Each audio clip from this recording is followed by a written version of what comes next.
तो हमास और हिजबुल्लाह के डबल खतरे को लेकर इजराइल में बहुत घबराहट है। इन दोनों ने अब ऐसे हमले करने शुरू कर दिए हैं जिसमें इजराइल बुरी तरह से फंसता हुआ नजर आ रहा है।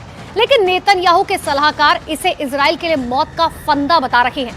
हालांकि इजराइल की बात करें तो इजराइल के पास अब दो विकल्प बचे हैं, या तो वो सीज फायर कर दे या फिर इस युद्ध को लंबे वक्त तक लड़ने के लिए तैयार रहे।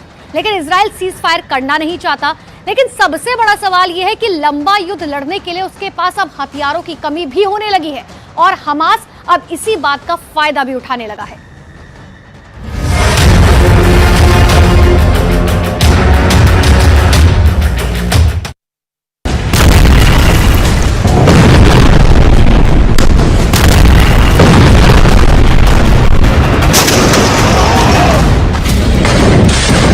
वीडियो के एक एक फ्रेम को बहुत गौर से देखिए। हमास अपने से कई गुना शक्तिशाली इजरायल की सेना से कैसे लड़ रहा है। यह वीडियो इसका उदाहरण है। हमास के लड़ाके बेहद सस्ते रॉकेट, जिनकी कीमत खुद $100 भी नहीं होगी, जमीन से दाग रही है।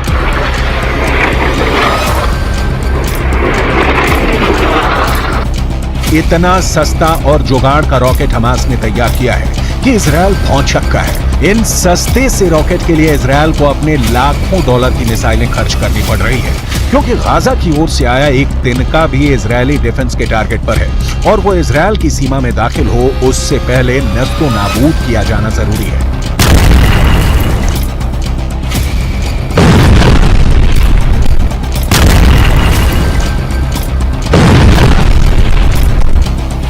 हथियार शास्त्र समझिए और युद्ध में इजरायल के नुकसान को समझिए। हमास का सस्ता रॉकेट, इजरायल की महंगी मिसाइल, कीमत $100 से $500, कीमत लाखों $।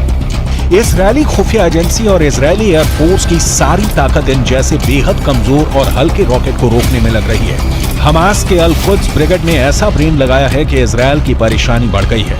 यहां आपको हमास के अल कुद्स ब्रिगेड के बारे में जरूर जानना चाहिए, क्योंकि इजरायल के खिलाफ हमास की लड़ाई में अल कुद्स ब्रिगेड फ्रंट लाइन पर लड़ रहा है।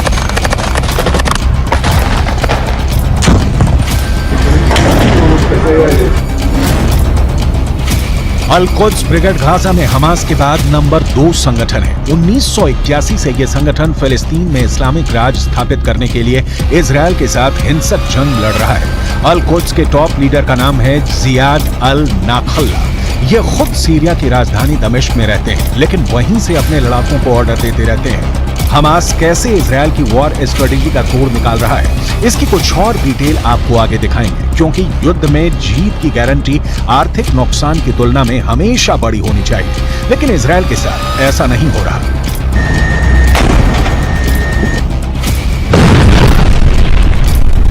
युद्ध में इजरायल को इतने बड़े पैमाने पर अपने संसाधनों और हथियारों का इस्तेमाल करना पड़ रहा है कि अमेरिका से अब इनकी सप्लाई शुरू हो गई है। ठीक यही किस्सा यूक्रेन में भी हुआ था।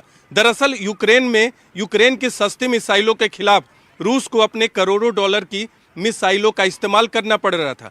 हमास के सस्ते रॉकेट के खिलाफ इजराइल अपने महंगे मिसाइलों का इस्तेमाल कर रहा है, यानी गाजा को जलाने की कीमत इजराइल को भुगतनी पड़ रही है। इजरायल ने इससे बचने के लिए आसमान में अपने सबसे खतरनाक परिंदे में से एक को पिंजरे से बाहर निकाला है। इस परिंदे वाले हथियार की जरूरत इसलिए पड़ी क्योंकि इजरायल पर हमले के बाद हमास के लड़ाके सुरंगों में छिप जाते हैं, जिसकी वजह से इजरायल की सेना को उन्हें ठिकाने लगाने में परेशानी होती है। हमास ने गाजा में करीब 500 किलोमीटर लंबी सुरंगें बना रखी हैं।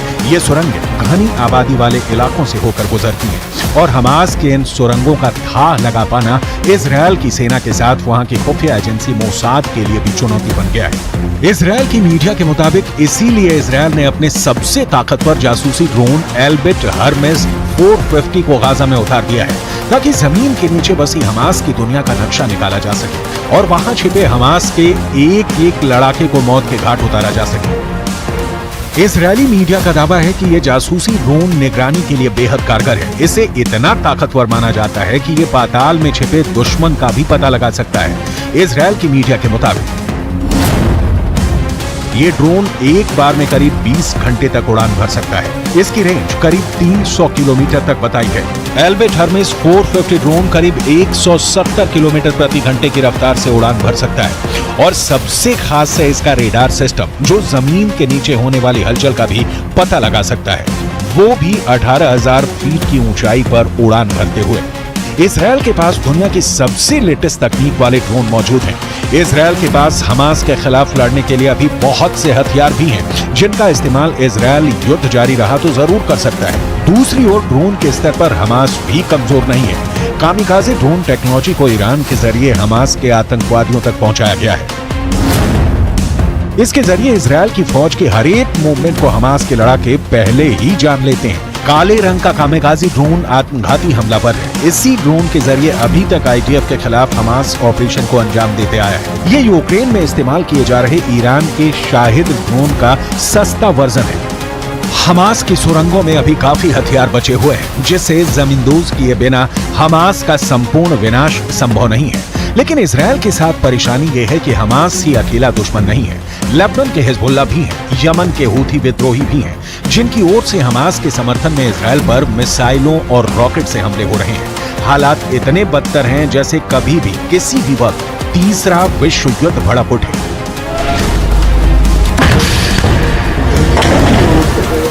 यमन के हूथी विद्रोहियों ने फिर इजरायल को निशाना बनाने की कोशिश की है। इस वक्त लेबनान के हिजबुल्लाह से भी ज्यादा हमले इजरायल पर हूथी कर रहे हैं। इन हूथी विद्रोहियों का आका है ईरान। हूथी विद्रोहियों की मिसाइल लाल सागर से होती हुई दक्षिणी इजरायल के एलट शहर में गिरने वाली थी, लेकिन इजरायल ने लाल सागर से आती हुई उन बैलिस्टिक मिसाइलों को मार गिराने का दावा किया, क्योंकि दक्षिणी इजरायल के एलट शहर में उसका एरो 3 मिसाइल डिफेंस सिस्टम तैनात है, जिसने हूथी विद्रोहियों की मिसाइलों को पहचान कर मार गिराया।